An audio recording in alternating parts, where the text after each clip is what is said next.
High বন্ধুরা, আশা করি সবাই ভালো আছে। তো বর্মশাই 15ই আগস্ট বার্থডে ছিল। তো সন্ধেবেলা হঠাৎ করে আমার বান্ধবীরা চলে এসেছিল।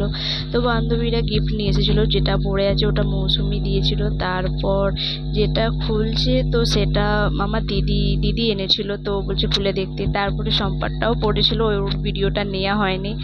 তারপরে ওরা এসেছিলো, তো ওদের ঠান্ডা দিয়েছিলাম। বেবিগুলোকে সব কাপে দিয়েছিলো, ওদের ভয় দেখাচ্ছিলো। তো ওদের রসা দিয়েছে। সৃষ্টি তো খেতেই চায়নি। তো রোহন একটু খেলো, রোহন অনেক ভালোবাসে। তো রোহন ওগুলো খেলো।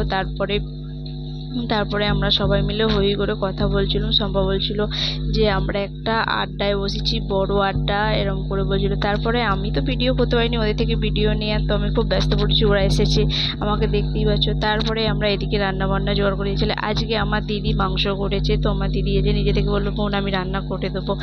ঠিক আছে। কিন্তু শম্পা ওকে খুব পেরেশান করছিল যে দিদি পিয়াদি ভালো করে রান্না করবে, এটাই বলছিল ওকে। তো এইখানে অত হাসছিল যে মৌসুমীকে আন্টি বলেছে বলে শম্পা, ওই জন্য অত হাসছিল। তারপরে আমাকে টেনে নিল, তারপর মৌসুমীকে টেনে নিল। এই করতে করতে ও ওপর ঘরে চলে গেল। দেখে বড়েরা বসে আছে, বড়দের একটু একটু করে ভিডিও নিয়ে নিয়েছিল, চুপ মেরে বসে গল্প করছিল। তারপর বার্থডের সময় একটু কেক কাটার সময় একটু সবাই মিলে একটু একটু করে ছবি তুলে নিলাম। ছবি তুলে তারপরে আমি একটু ভিডিও শ্যুট করে নিলাম একটু ওর সাথে। ভালোবাসার মানুষের জন্মদিন, বুঝতেই পারছো কী করবো না করবো বুঝতেই পারছিলাম না। তারপরে বেবিদের নিয়ে ও বার্থডের কেক কেটে নিল। কেটে নেওয়ার পর তো সবাইকে খাইয়ে দিল। তারপরে ওখানে মাও ছিল, মাকে বললাম খাইয়ে দিতে। বাবা লুঙ্গি পড়েছিল বলে বাবা উঠতে পারেনি।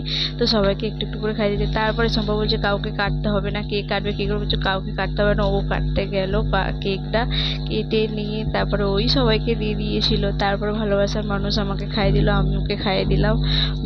খাইয়ে দিয়ে তারপরে আমরা রাতে ডিনারটা করে ফেললাম। রুটি আর চিকেন ছিল। আমার ভিডিও যদি ভালো